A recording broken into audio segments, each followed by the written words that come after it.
the show was coming on, and I sat there. I said, no. I said, on Sunday, we're watching Walking Dead.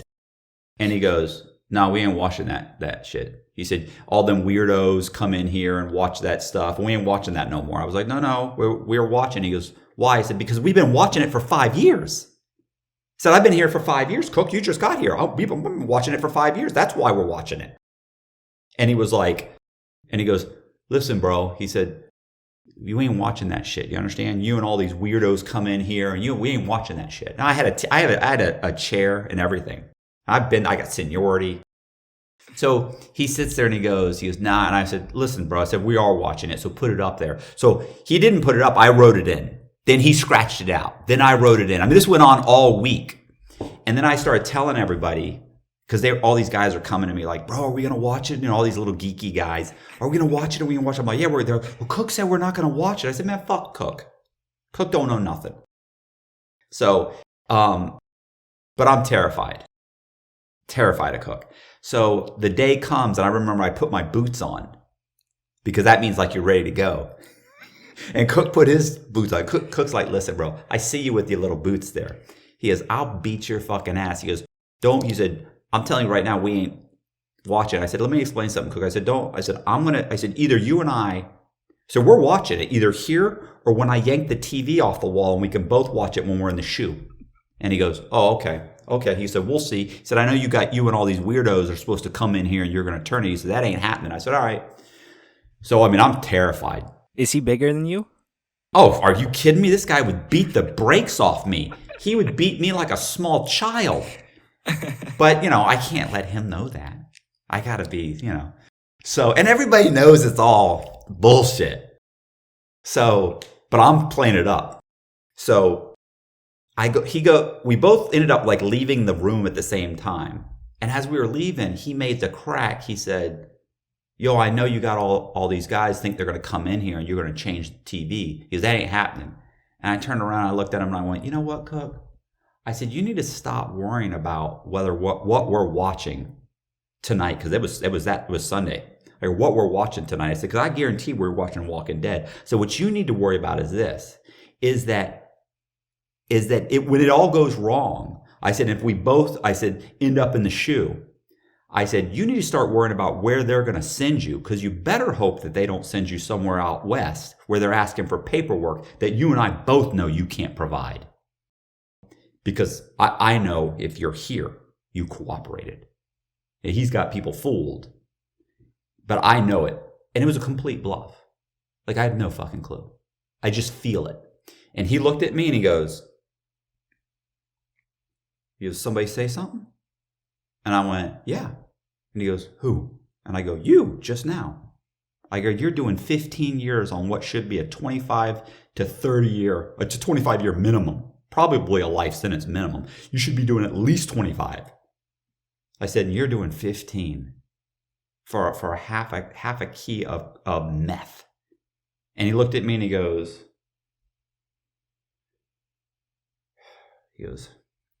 look, bro, I don't care if you watch that shit. If you want to watch Walking Dead, watch Walking Dead. That's fine. He goes, I was just playing with you, bro. I was just fucking around. I was just playing. I said, me too, Cook. I was playing too. It's fine. And he goes, all right. He goes, so we're good? We're good? And I went, yeah, we're good. And he goes, okay. And he walks off and leaves. So we ended up watching Walking Dead. Everybody was like, bro, you're awesome. What did you do? Which I said, I just told him this is the way it is. This guy would have killed me. He would have beaten the hell out of me. I mean, I wouldn't have had any, there would have been no, I would have been defenseless. It would be like you beating up a 5-year-old. Yeah. I mean, I would have been flailing my arms, but in the end, it would have just been embarrassing. So anyway, yeah. So yeah, I watched Walking Dead the whole time I was there. I love it. So I wanted to start at the beginning.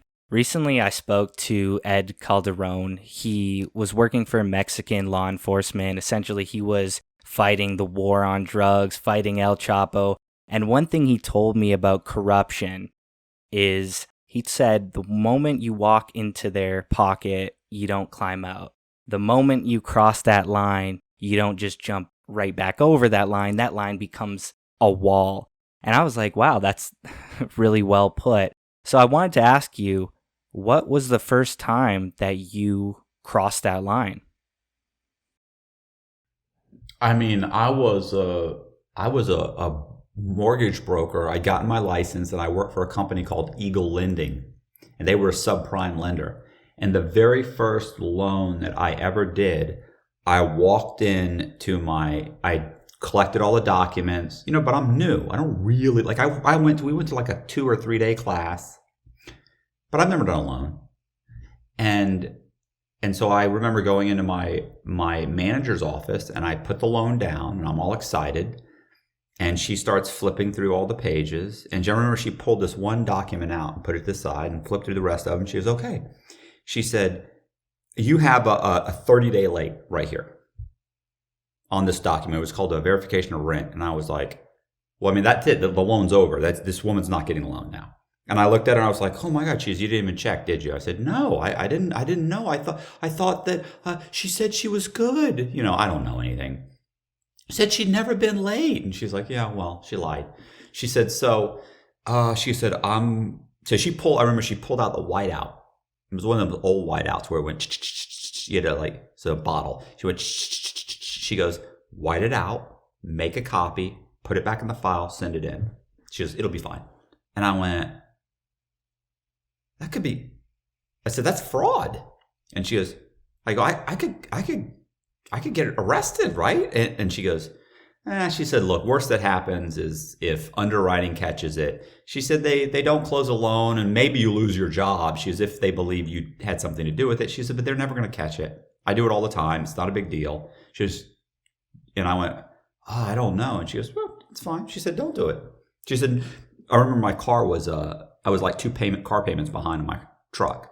Like I'd put everything, I'd risked everything to go work for this company because I knew I wasn't going to get a check for a month or two. And so I was like, she said, look, she said, nobody's looking for my car or my truck. She said, don't do it or don't do it. I don't care. And I was like, oh man. So I went and I whited it out and I put the document in there and sent it off. And like 4 or 5 days later, I got a phone call saying loan's ready to close. And we closed a couple days later and I got a check for like $3,500 or whatever it was, $2,500 or $3,500, and that was it. Next guy that came in, if there was a problem, I fixed it. If there was a problem, I fixed it. If there was a problem, I mean, it got to the point where if you walked in the place, like I said, I've said this a bunch. If you walked into my place with a pulse, I was going to get you a loan. I was going to make sure. I'm going to do anything I had to do to make sure that loan happened. Were you a unique case, or was this just the culture of lending back then?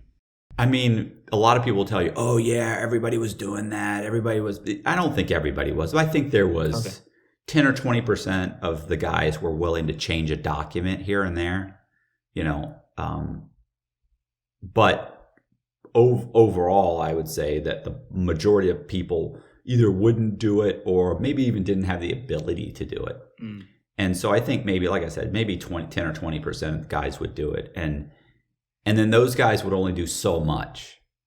Like if it's a W-2, like if you have he said he worked here up until this point, and then he got fired and it took him 4 months to find another job. They would say he worked at this company a little bit longer and got this job a little bit earlier. So it matched up. And, when they would write a letter and I quit or I resigned and went to a new job, they'd massage it, but they weren't necessarily willing to say, okay, this guy is actually a carpenter and never claims taxes. And now I'm saying, no, he worked for this construction company and here's his last 2 years W-2s and pay stubs, which I manufactured completely. And if you called, you could call and I had somebody that would answer the phone and we would call back and verify. And if you checked on his tax ID number, it was correct. If you checked in the yellow pages, which, there was a yellow pages back then, or you checked online, there was a website and there was a phone number and it was all legit. Like it all looked 100% legit.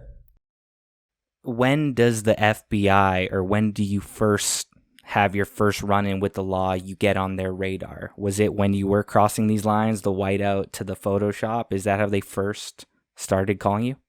No.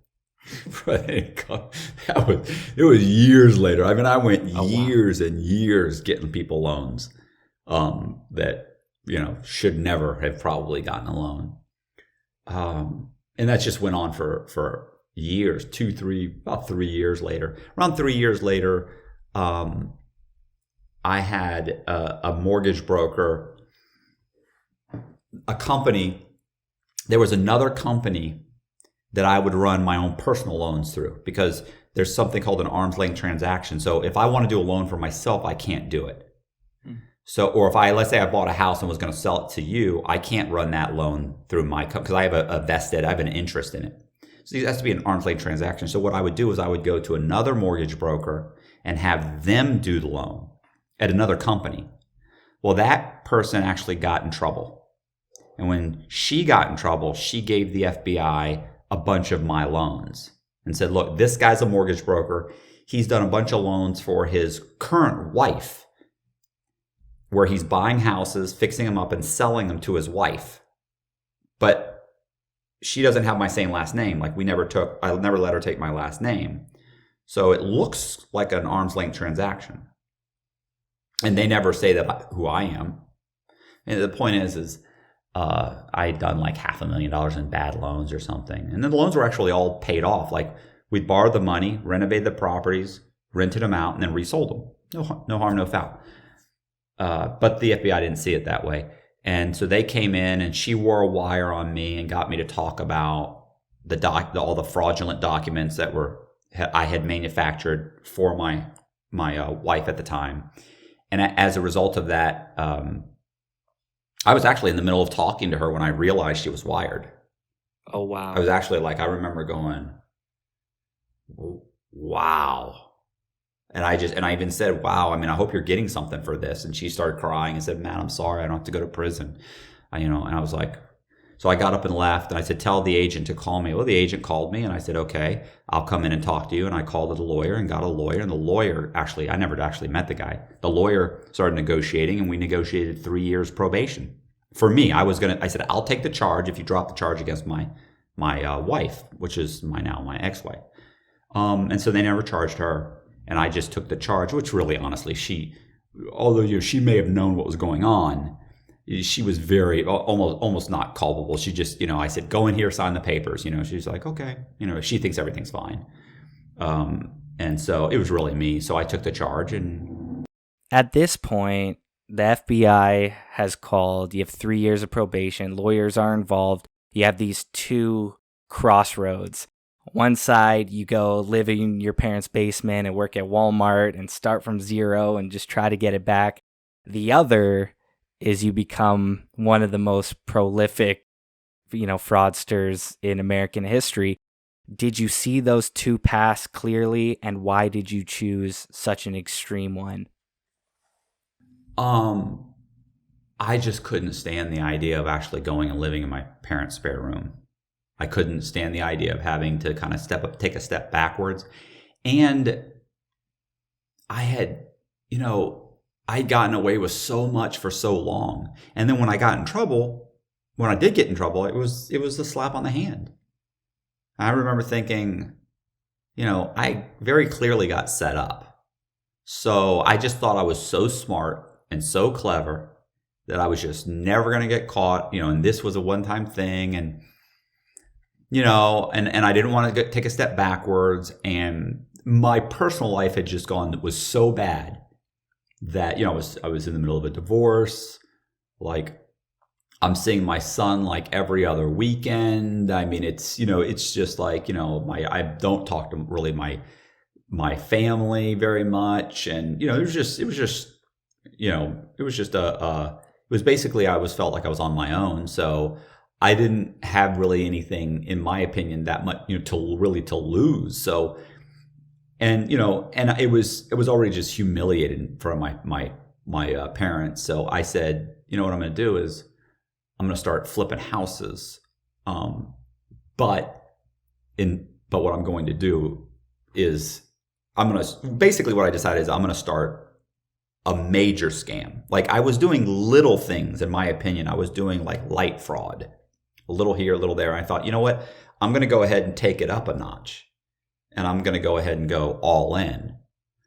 And so I thought I'm going to start buying and flipping houses. And one of the major issues with flipping houses, or you know what flipping houses is? You buy them cheap, fix them up, and sell them. The major problem with buying houses is that when you buy them in these areas where you can buy them super cheap, fix them up semi-cheap, and then, okay, so maybe you make 20 grand.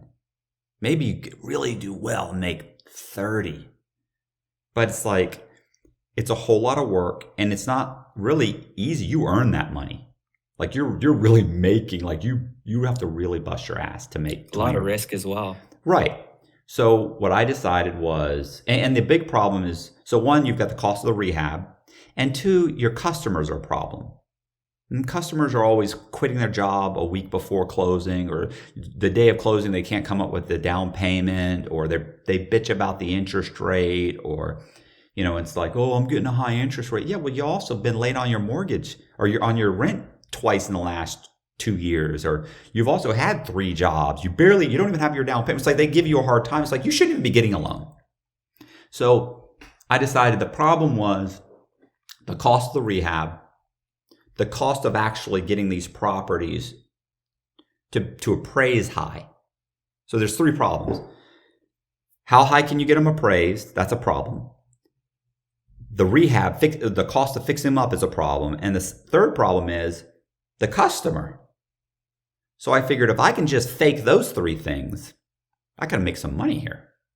So what I did was I decided I was going to buy the properties for 40 grand, and I would record the value of those properties at sales of like 190 and 200 grand.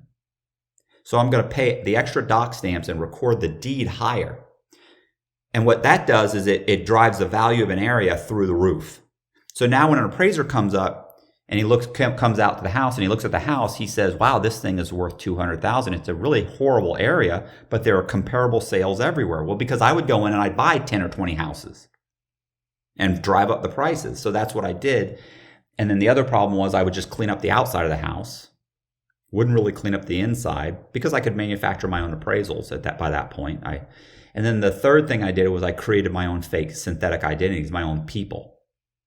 And I named these people, like I had a guy named Lee Black, William Blue, David Silver, James Red, Brandon Green. So I had green, black, red, blue. So, and each one of them bought 4 or 5 houses in each one of their names.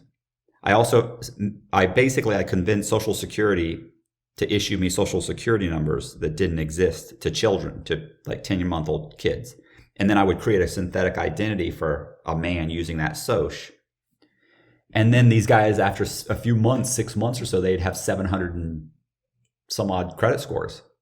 Well, you only needed like a 620 credit score at the time to get a loan. And then I'd create their fake employments. And so now you got a credit profile, fake employment, and residency, all of which I could verify. And as far as, do you have the money in the bank? I would create a fake bank website along with bank statements and everything. And so I did that. And I started buying these houses, and I'd get them appraised. I'd renovate it, clean them up a little bit, get an appraisal done. And then the lenders would take my appraisal and they do a desktop review where they send somebody out to the area just to drive by and take a picture. They never go inside. So, and then I refinanced the properties.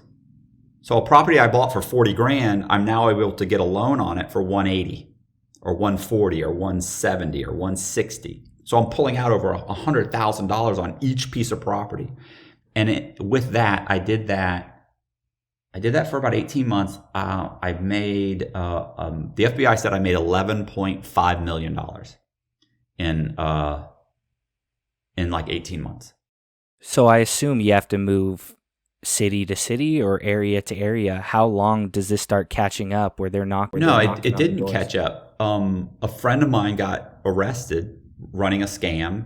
And when he got arrested, he just told the police, like, they were like, "Yo, you're going to go to prison." He was like, "Look, I'll give you something. I know about a guy who's running a huge scam right now." He was arrested in Orlando, and he said, "I know about a guy in Tampa that's running a scam." And so he told him about my scam. And so they launched what's called a task force. They put together a task force, and they watched me for 3 or 4 months.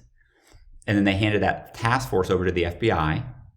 And just before the FBI came in to arrest me, I had a friend that was a sheriff's deputy that came and told me, you're about to be arrested. And so I took off on the run. Like, you have to understand, the properties I was renting that I was doing this with, when they went into foreclosure, the lender doesn't think anything's wrong. They don't know they got scammed. They think the house is worth $200,000. We lent this guy $180,000. He made a few payments. He stopped paying. It went into foreclosure. They then take the house back. This is some lender in California or New York. So they don't know that what happened. They've got an appraisal that says it's worth $200,000. For all they know, this person, this borrower, bought that house for $200,000, made a few payments, lost their job, and stopped paying. And when they come back out and try and sell it, it takes them 6 months to a year to sell it, and they sell it and they end up selling it for $40,000 or $50,000. They lose $100,000, and they're just like, man, that just happens sometimes. We really made a mistake. The area was going up, and just bad luck. They don't know. It sounds like there are a lot of moving parts in this. If you were to say, what was the hardest plate to balance? Was it getting the identities? Was it getting the appraisals high, pulling the money? What was the hardest plate to keep afloat during all of this? I think it was patience. It was having the patience to wait for the area to go up and to create the synthetic identity and wait the 6 months it takes to generate the credit scores. If you have no credit and you get 3 credit cards and you pull now the 3 credit cards are showing up on your credit, and so 2 months later I pull your credit, you have no credit scores. 4 months later, you have no credit scores. 6 months later, you generate the bureaus generate credit scores. So I had to wait 6 months. That was agony. So, I had to wait, and then of course I had to make several payments. And then when the houses went under, it's just a waiting process, and just the stress of knowing all this is happening and that you're juggling all of these things. That's stressful, but it's still not like it's a full-time job. I mean, you can juggle 10 or 20 identities and spend 10 or 20 hours. You could do this. It's like I'm working part-time. Wow. So when your friend in law enforcement tells you that you're about to get arrested, just emotionally, how do you feel? What's going through your head? How do you make the decision to go on the run? Because that seems like a terrifying decision. Where are you getting these ideas? Did you read my book? I've done a great deal of research. Okay, I'm just wondering, because it's funny because you're hitting on these little points that most people don't hit on. Most people miss these little things, and you're like that's something to okay. So what went through my mind was that I would never see my son again. Wow, that was the first thing that went through my mind was I'll never see him again. Like I figured that if the FBI came and arrested me anyway, that I'd never see my son again anyway, because I was going to go to prison, and I knew my ex-wife wasn't going to drag him up to a prison. We had a kind of I don't want to say a vicious divorce, but it wasn't like an amicable divorce. She was very angry. I mean, she was basically dating this scumbag who's committing fraud and spending money and cheating on her, and I'm basically just a complete derelict. So it's not like I even have a good argument. I can't even say she was being unreasonable. In a way, she was being unreasonable. She wanted me to stop seeing other women. She wanted me to spend more time with her and my son. She wanted me to stop committing fraud. She wanted me to be a decent person. So, she had to go. So it was all bad. I thought, oh, that's done. I'm done. I'm over. So, and I just remember thinking I didn't want to go to prison. I thought I would never be able to survive prison. The only movie I'd ever seen about prison was Shawshank Redemption. And there was another movie called The Animal Factory. I'd seen that one too. Both of them were vicious. I mean, guys are getting raped.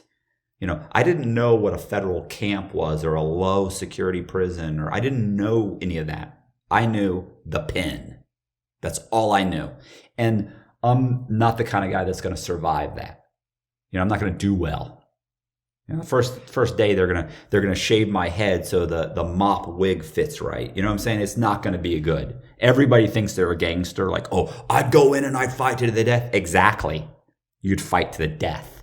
You'd probably just be beaten unconscious and wake up with blood running down your leg. It's just not going to be a good situation. Not sure how Canadian prisons are, but it's not Americans. It's not a friendly bunch. So, yeah, go ahead. So when you're on the run for several years, on a day-to-day level, are you constantly paranoid? Is there always a rumbling anxiety? What is it like to be on the run for several years, just day to day?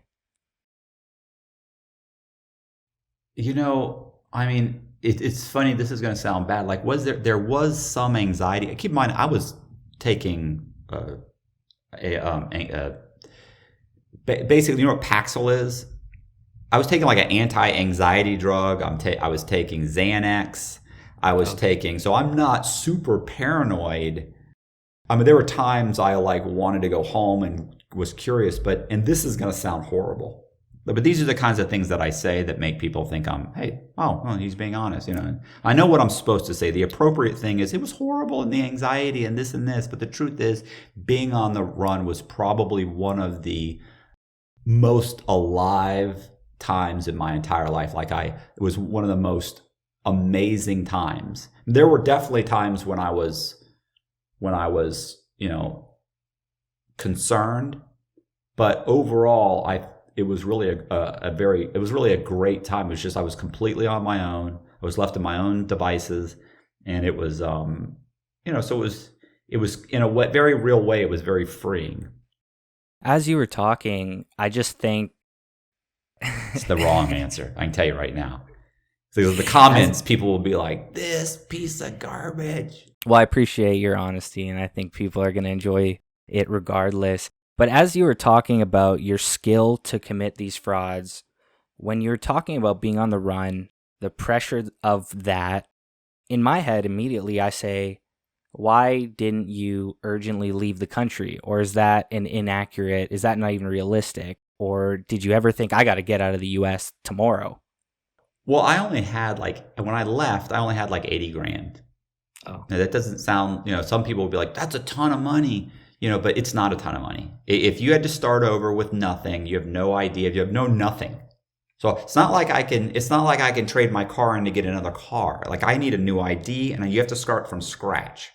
You literally have to ditch everything and start from scratch. So I have $80,000. I can't really live on the run with $80,000 unless I want to live in a single wide mobile home somewhere, work at a carnival. So I can't go get a regular job because I'm wanted, so I can't be showing up at the same place over and over again. And there's newspaper articles. There was all these newspaper articles. There were TV programs. So the first thing I did was I realized I needed more money. My plan was always get $3, $4, $5 million and leave the United States, go somewhere else. But I didn't even know where to go at that time. So the first thing I did was I went to Atlanta because I needed some seed money. And I rented a house, and I borrowed $400,000 on this house. I satisfied the loan on the house, and then I borrowed up 3 mortgages, and it was $400 grand. And I pulled out $400 grand out of the house, and then now I've got a little bit of money, but I still need more money. And so I took this girl with me named Rebecca Hauk. And so we became known as the Bonnie and Clyde of mortgage fraud. And so that was my ultimate goal was to leave, but I also, the longer I was on the run, the more comfortable I felt. I got caught in the bank. I got caught in a bank one time and handcuffed and brought downtown, and I convinced the detective that they had the wrong guy, and this wasn't what was, I had committed any fraud, and they didn't know who I was Matt Cox. At that time, I was number 1 on the Secret Service's most wanted list, but they didn't know who they had in custody, although the bank was telling them this guy's committed fraud. He's committed fraud. I borrowed like $1 million on some house, and they caught it. And they were like, this guy's committed fraud. You got to arrest him. So they came in, they put handcuffs on me, and I convinced the detective that I hadn't done anything wrong, that there was a problem at the bank. They brought me downtown. I filled out a police report, and he let me go. Can you tell me that story? I've heard it, and it blows my mind. It gives me anxiety every time I hear it. So I'd love to hear it from you directly, and I'm sure I'll feel all types of anxious on this side as you're saying it. I'll tell you the build up to the story is that we were pulling money out of the bank, cash. And there was no Bitcoin.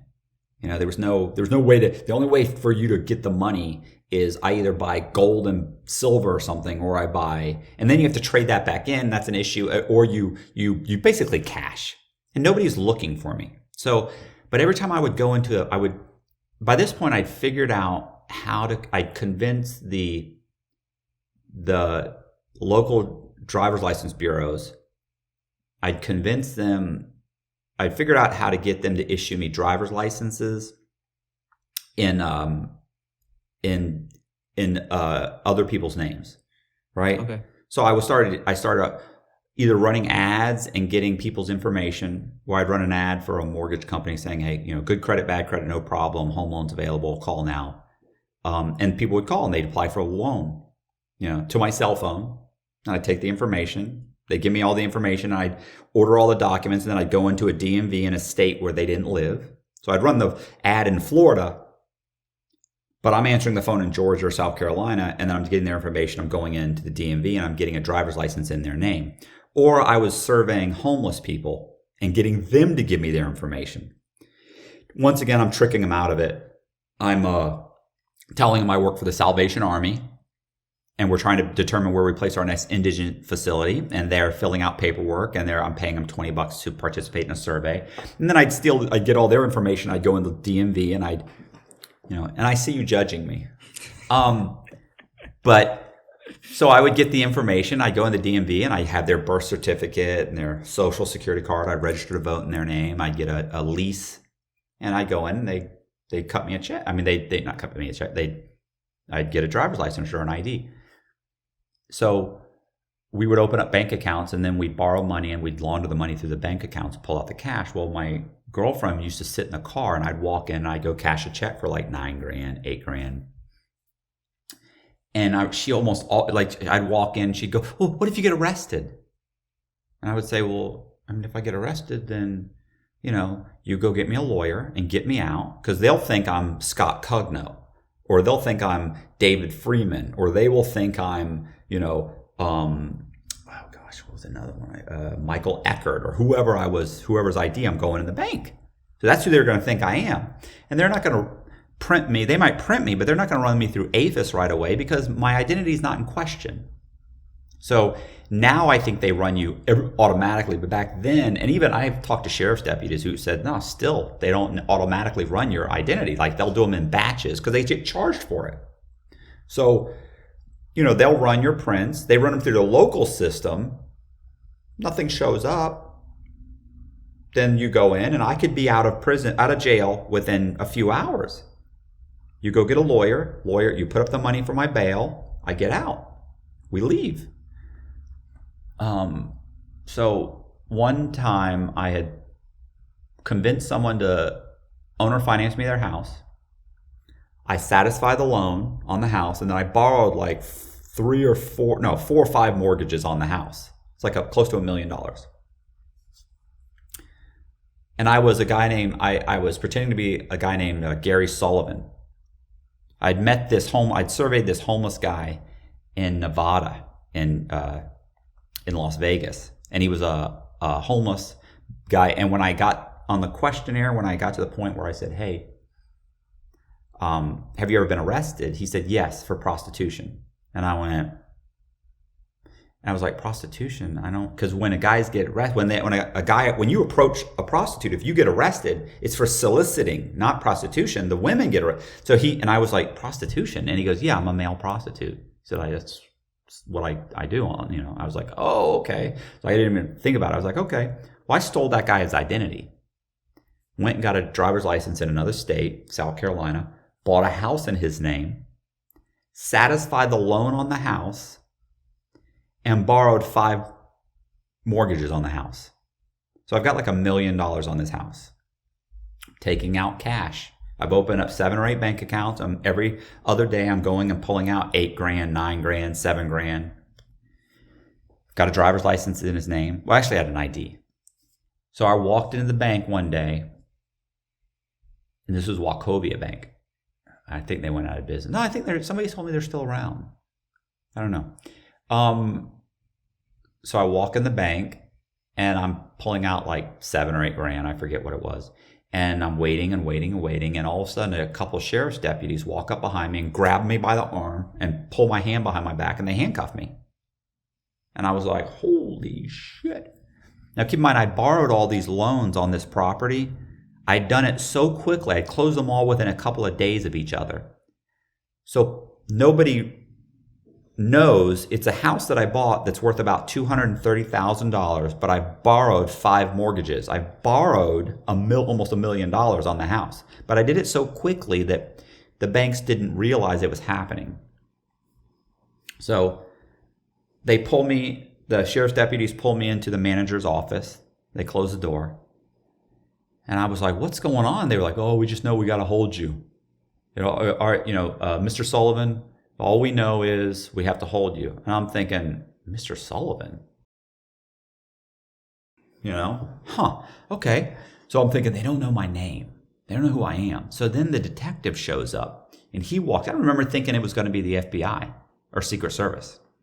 Detective walks in, he says, hey, I'm a detective with the Richland County, whatever. And I was like, oh, okay.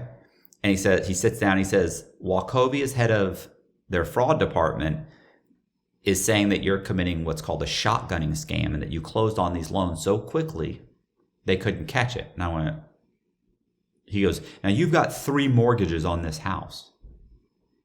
They didn't know about all 5, they knew about 3. And I went, is that illegal?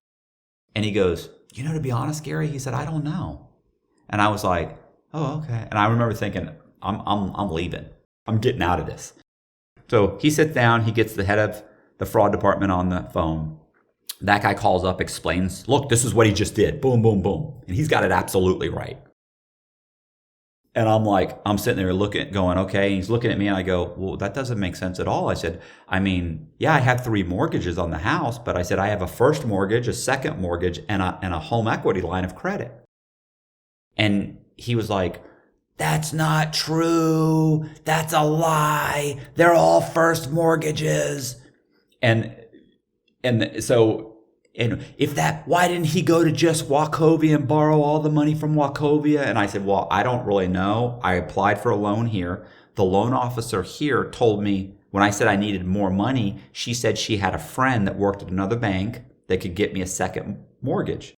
And she gave me that number. So I called that person, and they got me a second mortgage. And she said she knew someone who could get me a HELOC. I said, so I don't know if this is legal or illegal. I know that this is what they told me was okay. And he's like, he's got a 500%, over what the value of that home is. He's going nuts. And I'm sitting there going, well, what makes more sense? That a guy that works for a labor company, and I pulled out my business card. I said, that works for a labor company, got a bunch of banks to lend him $500,000, or that a bunch of loan officers got together and figured out how to do this. I couldn't do this. I don't know how to do this. And the guy starts arguing with the guy. So the detective starts arguing with the head of the fraud department, saying, I don't think this guy could figure this out. I think you got a problem at the bank. And I'm like, yeah, we got a problem at the bank. So we're going back and forth, back and forth. And I said, and then the guy goes, it's a scam. He's using a fake ID. But I had a real ID that was really issued by South Carolina. He goes, look at his ID. It starts with 000.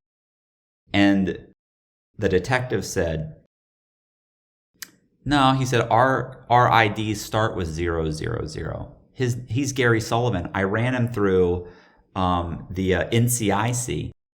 It's him. And I looked at the detective and I go, oh, come on, man. Now I'm not Gary Sullivan? I go, what's going on, bro? And he goes, I know, Gary. I know.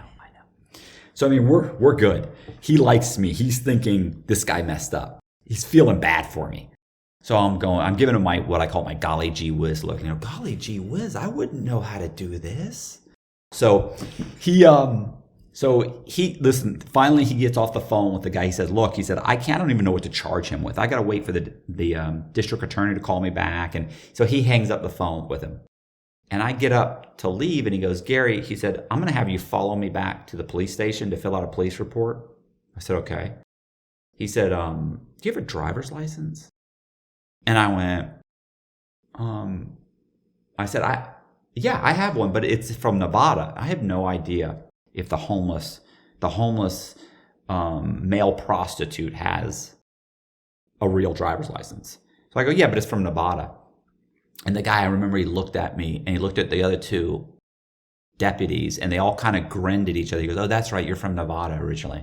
And they all grinned at each other. And I remember thinking, he ran me through NCIC, which means he knows I've been arrested for male prostitution. So he thinks I'm a male prostitute. So, and they're all grinning at each other. And I remember thinking, oh my God, how embarrassing is this? So one of the sheriff's deputies goes out to his car, checks to see if the guy's really got a driver's license, and he does. Wow. I'm 5'6". Okay? So I'm like 5'6". So this guy comes back and hands him the ID and hands me the ID, and he goes, the detective says, so everything check out? And he goes, well, yeah, he's got a driver's license. He goes, I mean, it says he's 5'11". And they all look at me and I go, well, fellas, with a good pair of shoes. And they all go, ha, ha, ha, Gary, follow us back to the station. I follow him back to the station. When I drive back to the station, like the detective's in front of me, I'm behind him, and the sheriff's behind, their car's behind me. So, I mean, I'm being escorted to the station. My phone has been ringing off the hook. I pick it up. It's Becky, the girl I'm with. And I go, hey, what's up? She goes, oh, my God, where have you been? She goes, you're number one on the Secret Service's most wanted list. It just came out. There's another article. Oh, my gosh. And she's freaking out. I go, listen, I got bigger issues. I was just handcuffed. I'm now headed back to the police station to fill out a police report. And I explain what happened. This is what happened. Somehow they figured this out. And she's like, oh my God. She goes, get on the interstate, run. And I go, I can't run. I said, I mean, I got a cop behind me and one in front of me. I can't go. I gotta go. And she goes, no, don't you dare go. I go, look, the worst thing that will happen is if I'm arrested, you get me a lawyer. And she goes, I'm not getting you a lawyer. And I'm not getting you out on bond. I'm not risking everything I've got to get you out of prison. I'm sorry. Run. And I was like, I said, well, I remember I called her back. I go, you fucking bitch. I said, I guess I better not get arrested. And I just hung up the phone, pulled in the station, got out, went upstairs, filled out the police report. When I was waiting for the police officer, or for the deputy, when I was waiting for the detective, he asked me to stand in the hallway. I stood in the hallway and there was all the wanted posters. My Secret Service's wanted poster was on the wall. It was the only color wanted poster they had. So, holy shit. I was freaking out. So he comes up to me. I mean, it's right, a few feet away. And I'm like, oh my God. I turn around and he's there and he's like, hey, Gary, I'm going to go ahead and let you go. And so he lets me go. He walks me downstairs. And I remember he said, look, we've got a lot of questions. Do me a favor and don't leave the area. And I was like, okay. I said, I own 2 houses here. Where am I going to go? I get in my car and I leave. I actually went to like 3 different banks after that and pulled out more money. Kept pulling out money with Becky the whole time calling me going, get out, what are you doing? So finally, I almost got caught in another bank. Like they went to call the police, and I realized they were calling the police, so I jumped in my car and left, and that was it. I think we left like $700,000 in the bank, something like that. We had like $600,000 in cash, so we left. Left a bunch of money in the bank.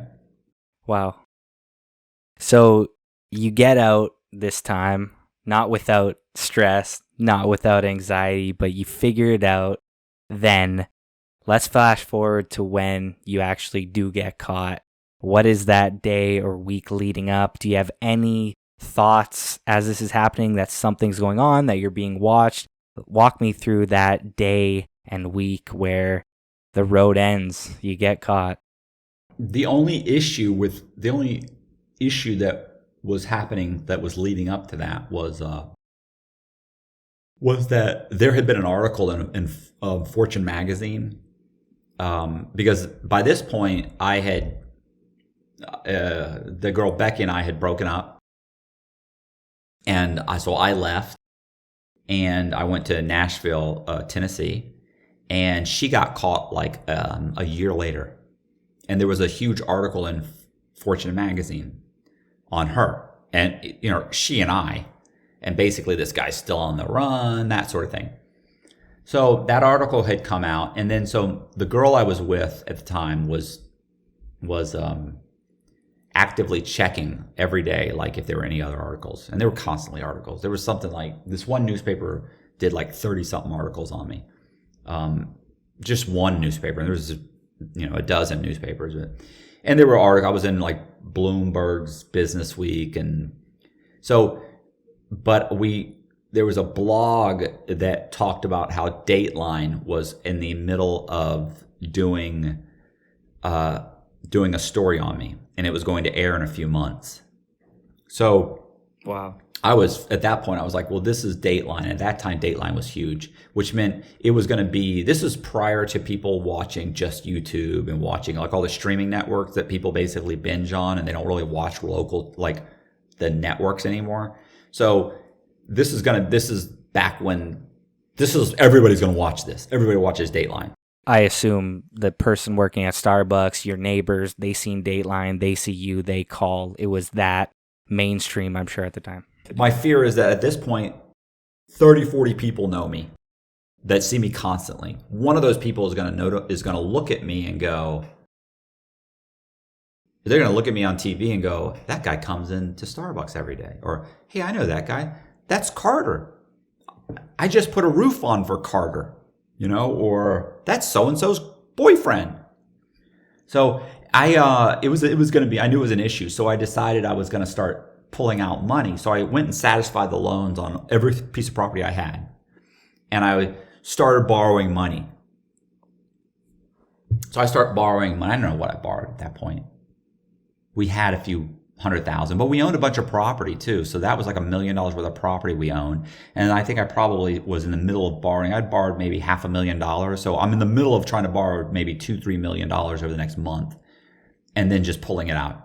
So we started giving checks to everybody, like all my construction workers, friends, and my girlfriend and I were sleeping with this other girl.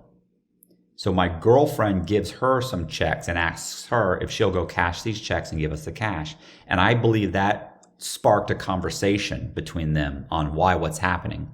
Because my plan was pull out a bunch of money, and I was going to go to Australia. Now I'm going to pull out the money. I've opened up a corporation. I'm going to put a bunch of money into the corporate accounts. And then I can then wire the money or just walk out of the country with a cashier's check. So I planned on going to Australia, and Australia at the time had a policy that if you showed up with a couple $100,000 and a business plan, you could become a permanent resident alien. You were allowed to buy property. You could open a business. You got a driver's license issued to you. Like basically you're there. I can't vote and I can't get a job here, but I could retire here. I can buy 20 houses, rent them out, and I'm going to show up with a few million. So that's my game plan. And basically while in the middle of this, my girlfriend confided in this other girl who I was, and she contacted the Secret Service. And the Secret Service watched the house for a few days, and then they arrested me. The short version is they watched it for a few days, and they arrested me. That's the short version. At what point, I've heard you say the moment you said, yeah, I'm Matt Cox, you gave it up, you didn't give him a fake name, you didn't give him the fake ID. How did it feel to, with all these fake identities, trying to keep track of it, how does it feel to say your legal government name? And why? Why did you just give up when you did? What's so funny? Remember Becky, the girl that I left with? It took an hour. It was an hour before when they caught her, she didn't admit it for an hour. She was telling the Secret Service, you're going to get arrested. Or no, I'm sorry, you're going to get sued. You're losing your job. She held out and wouldn't admit who she was till they put her hand on the scanner. And then she went, all right, I'm Rebecca Hout. As soon as they walked up to me and said my name to me, I admit, I just was like, yeah. I mean, they're holding up pictures they're looking at me. They're going, is this him? Keep in mind, during this whole time, I've had 2 hair transplants. I've had a nose job. I had what's called a mini facelift where they remove, they tighten your face up. I've had all kinds of plastic surgery. I've had liposuction done. I mean, I've lost weight. I look drastically different. So they're showing pictures of me. They're looking at each other. One guy's going like, I don't think that's him. Another guy, they're like, no, it's him. Look at his eyes. That's him. It's him. And the guy looked at me, Agent Bronskowski or something, I think. Forget what his name was. Bronskowski. Anyway, everybody looked at me and said, hi, Mr. Cox. How are you? He said, we've been looking for you. You are Matthew Cox, right? And I was just like, yeah, I'm Matt Cox. I'm Matt Cox. I'm Matthew Cox. Yeah. I mean, what was it like? That was actually a huge relief for some reason. It really was just but it was also kind of a combination of relief, like it was over, and also kind of doom. Like I knew I was this is going to sound really messed up.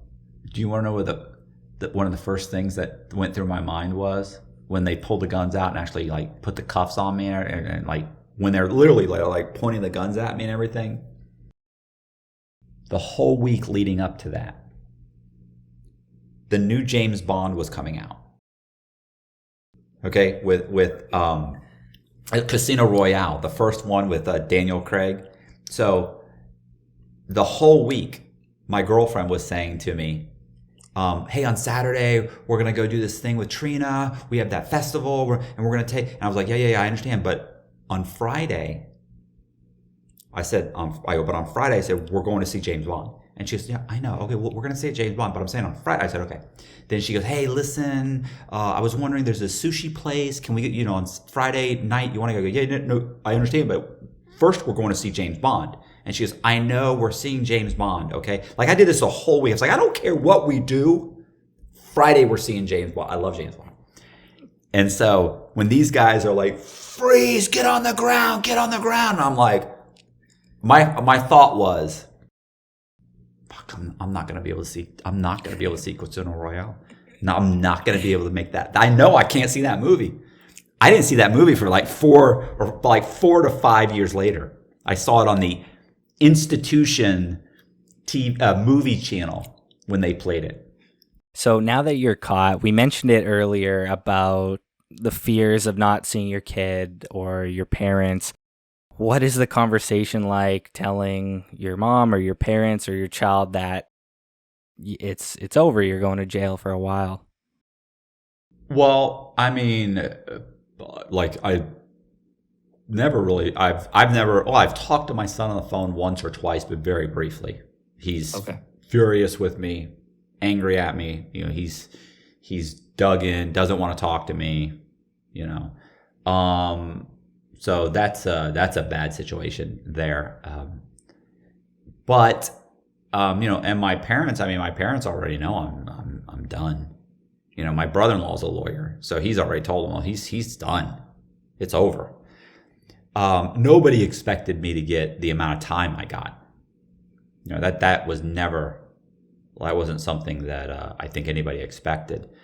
But So, I mean, what's the conversation? They've been watching TV. I mean, I was on Dateline. I was on American Grammar. I mean, there's all these things that are happening. They know he's done. My uncle is a lawyer who's done federal criminal law. He's telling them he's done. There's nothing this guy can do.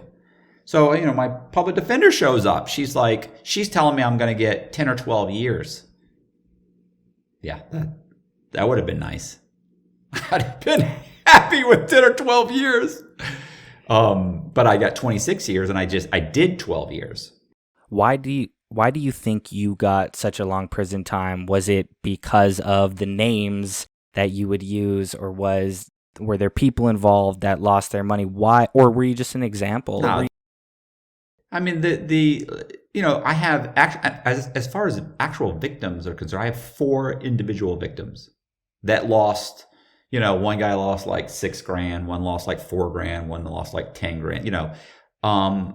So, and I didn't take the money directly. This is money that they went and got a lawyer. So I screwed up the title of their house, and they hired a lawyer to fix it. So, those are victims of mine, because obviously they didn't deserve that, and they shouldn't have had to have paid some lawyer, and that. So, but the bulk of my victims, over 50, are banks. I have over 50 victim banks. It was basically late 2007, and the financial crisis was just starting. And what I had done was so sensational. And because the whole way, keep in mind, I called the FBI agent several times who was looking for me, and where I was genuinely talking about, hey, possibly turning myself in, thinking about turning myself in. That in front of the judge, that turned into I was taunting the FBI, but I wasn't taunting the FBI. I was genuinely calling to say, hey, what kind of time, if I turn myself in, what kind of time would I get? And there were several near misses. I was almost caught in a Starbucks by the U.S. Marshals. The U.S. Marshals also missed me in Louisiana. I had 24 passports. I had over 24 driver's licenses. I had, it was $15 million in loss that they were saying. And honestly, it was the media coverage. I mean, they really want to pick somebody to say, hey, look, this is what happens if you commit fraud. And there was fraud that was coming out at the time. It was just before it was at the beginning of the 2008, financial crisis. So this is November of 2007. Things are bad. So they have, guess what? We've got the poster boy for mortgage fraud, and he's been flaunting. He's cocky and he's arrogant. Let's slam this guy. I've heard you be very open and very honest and hard on yourself. You've called yourself a narcissist. You've called yourself a sociopath. I wonder, with so much time to reflect, do you believe that this path was inevitable, like genetically you were born with this, or were you just in a market with a lot of opportunity and human nature will always draw you to greed? Why do you ever ask yourself why you ended up taking such like an extreme path? I mean, I think the opportunity was there. I think I didn't want to be a failure. And I think and I was an opportunist. I mean, it was available. It was there. It came very easy to me. My particular skill set. Like I've talked to mortgage brokers that are like, who have made these comments like, well, I could have done that, but I chose not to do it. Well, the truth is, could you? Could you have done it? I could have changed a W-2. Well, I understand. If you're saying you could have changed a W-2, okay. But you're acting like you could have done the things that I did to the extent that I did them. And that's not necessarily true. You have to have a certain skill set. And you have to, when obstacles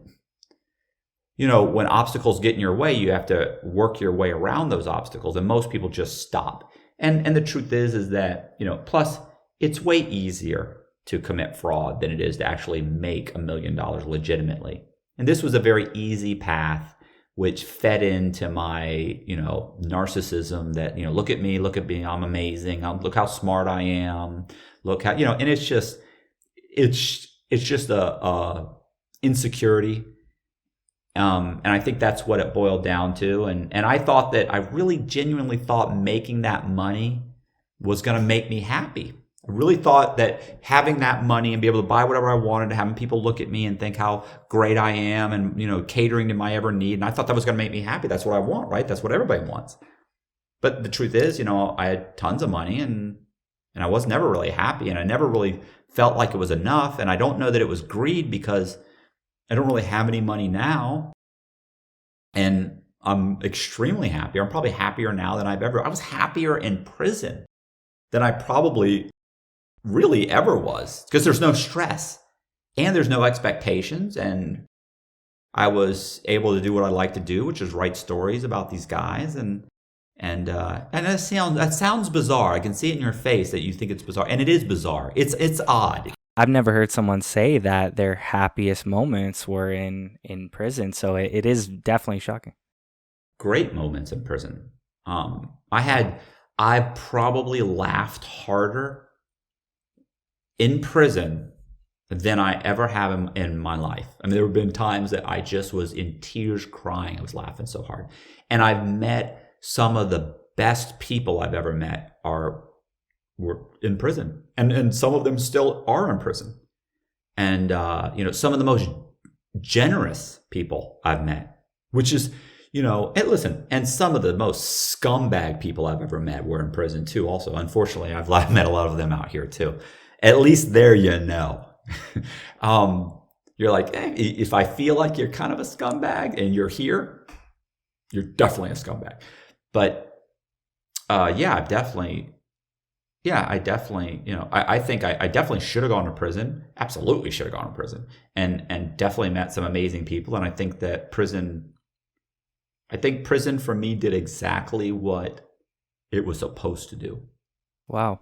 Do you ever have tough months or periods in your life financially where all of a sudden a creeping thought late at night is, hey, I could always go back to that? Oh, I do that all the time. That's every day. That never goes away. That's every day. And I said last night, I was eating dinner with my mom, and my mom has a home healthcare worker that, she's always got a home healthcare worker with her. So the home healthcare, we were all having dinner, and she and I were cleaning up, and I was throwing stuff away, and my mom was like, well, are you doing okay financially? Do you have enough money? I was like, oh, I have enough money. And I'm selling paintings, and my book, I have several books that are out, and I have a memoir that's out. And I said, she's like, oh, how much do those sell for? And are you doing okay? And she's asking, that's fine, Mom. She's 91. So as we're talking, she goes, well, what if you stop being okay? And I said, I'm not going to stop being okay, Mom. But I remember I looked at the home healthcare worker and I go, there's always fraud. Like that. And she goes, oh, ay Dios míos, Mateo. She's, but yeah, I mean, and so I think about it all the time. I constantly, and in a way, it's kind of a crutch, because I kind of think to myself, I'm willing to take chances and put all the emphasis I am right now on writing, I have a YouTube channel, on my paintings, I can do all this with confidence, because I do constantly think if it all goes wrong, there's always fraud. I can always go back and to commit fraud. But, obviously things are going great. On another hypothetical question, let's picture it's 2021 and you never get caught. The Secret Service has given up. They're like, you know what? The tech has changed, or there's a different worker. It's 2021. You don't get caught. Where are you, and what do you think you're doing if prison never happened? I mean, I think I would have probably just gone to Australia. I would have showed up in Australia with probably $3 million. I would have bought a bunch of rental properties. And keep in mind, I was going to Australia as someone else. Like, I'm not going as me. I've got a passport in someone else's name. I'm going to go there as not even the guy that I was in Nashville, which was Joseph Carter. I had a completely false identity in another person's name. So I'm going to get a passport in that person's name. I'm going to show up in Australia as that person with a few $1,000,000. I'm going to transfer the money to Australia, open up an Australian corporation, hire some Aussies, buy a bunch of rental properties, and basically just collect my rent and do all the maintenance or whatever I have to do and just become a management company and start buying property. I'll build up the guy's credit. Look, it's not hard to manipulate the system if you have two things. If you have time and you have money. With time, money, and a little bit of knowledge, it's not hard. If you're patient, you can really manipulate the financial system. Now, I can't imagine the financial... Even in a modern time, I guess I figured when I would read about your story that you had success in a lower tech era. Or do you think today, right now, this month, with all the advances in security, fraud is still easy to execute? First of all, keep in mind, I'm stealing. The people's identities that I was stealing aren't someone like you. If I stole your identity, you'd probably figure it out within a couple of days or a week or a month. I'm stealing people that have no ability to find out their identity's been stolen. Or I'm creating synthetic identities because I'm convincing the Social Security Administration to issue me Social Security numbers. I'm getting driver's license. I'm creating false identities, getting passports. So these are not people that are looking for their identities. These are synthetic identities, some of them. So that still happens to this very day. It's very easy to manipulate the bureaus. The other thing is, look, let me give you an example. I got out of prison with no credit. Zero. My credit scores were zero. I went to the halfway house for 7 months. When I walked out of the halfway house, all right, I had 750 credit scores. All I did, I got 3 secured credit cards. I put up $200, $400, $300, and I kept the balances below 30%, and I made the payments. That's not difficult. That's happening right now.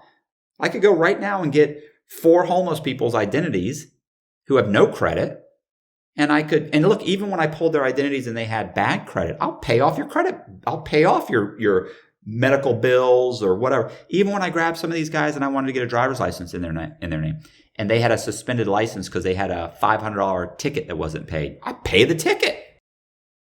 It's not like this guy's going to wander into the DMV and try and get his driver's license. He knows it's suspended. It's been suspended for 3 or 4 years.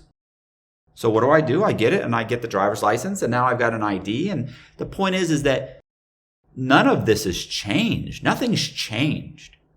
It would not be difficult at all to reestablish some kind of a system of fake identities and borrow money. None of that's difficult. And people are very trusting. Well, Matt, there's 2 parts to what fascinates me about you. There's your story, the things that you've done, and you are one of the most talented storytellers. I feel like someone could have done what you've done, but if you don't execute these stories with the charisma, not that many people care. I wanted to wrap up on a final personal question that I was curious with, because you've become kind of an internet celebrity.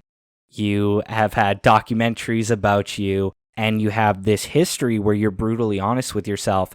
What is dating like with all it takes is one YouTube search or Google search for your potential date or potential girlfriend to see some of the most terrible things that you've ever done. So what was dating like with the status that you've built? Initially, I got out and I got on to Bumble. What is the other one? Tinder?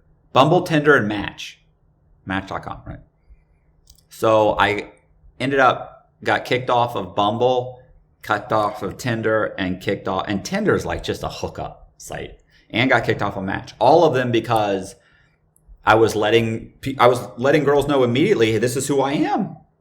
Here's who I am. Then eventually I started saying, not going to tell them that, because the psychiatrist at the federal system, for the first year I had to go to a psychiatrist once a week. She actually told me, stop telling people, stop being so honest with these women. Let them get to know you, go on 2 or 3 dates. And I was like, listen, I said, I'm sleeping with the chick if not the first date, by the second date. I said, so you're saying sleep with him? She's like, look, I'm just saying you can answer questions without being super on. I mean, she's telling me to mislead people. So I stopped giving him my full name. Well, eventually I went to go meet this one chick and I gave her my phone number. She backdid my phone number and immediately saw what was out there. And then she contacted Tinder, shut me down. She was on all the sites too, shut down every single site. Within a week, I was done. I ended up dating a girl that I was actually in the halfway house with, which had just gotten out of federal prison for a meth conspiracy. And I started dating her, and her name's Jess, and she's awesome. And we are, I think her sister put it, she said, we're equally yoked. We both have the same issue. We both have the same baggage. So we're actually really good together. I'm really glad that I got kicked off those sites. I'm glad that I ended up with her. She understands me. Listen, I had one girl that I was talking to on one of the dating sites, and she said, we had talked a few times, and we were going to meet, and I told her exactly what was going on, and we've been talking, and she said, I said to her, okay, we were going to meet, and I said, she asked me some question. I said, oh yeah, when I was in prison, that must have happened when I was in prison or whatever. And she goes, can we please not mention that you were in prison? And she kind of like laughed, and I went, no, we can't not mention that. And she went, what do you mean? I said, let me be real clear about this. There are two kinds of people. Those people that understand the things that I did and are okay with those things, and the person that I am right now as a result of those things. And they're okay with it, and they're completely 100% accepting of it.